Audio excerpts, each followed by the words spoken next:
শুভ নববর্ষের দিনে ইংরেজবাজারের জহুরাতলা মন্দির ও বুড়ো কালীমাতার মন্দিরে পুজো দিলেন অভিনেতা তথা বিধায়ক সোহম চক্রবর্তী। এদিন দুই মন্দিরে পুজো দিয়ে অভিনেতা সোহম চক্রবর্তী জানান, বছরের প্রথম দিনে পুজো দিলাম সকলের মঙ্গল কামনার উদ্দেশ্যে।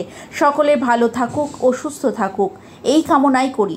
সকলে যাতে একত্রিত থাকে এবং শান্তিতে থাকে এই কামনাও তিনি করেছেন। এছাড়াও তিনি তার ফ্যান ফলোয়ারদের শুভেচ্ছাও জানান।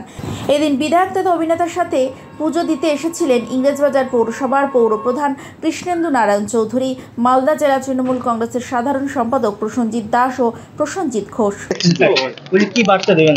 বার্তা এটাই, নববর্ষ আমাদের বাঙালির কাছে অত্যন্ত, আজকের দিনটা প্রচণ্ড গৌরবময় একটি দিন, মানে এটা একটা রীতি সংস্কৃতি।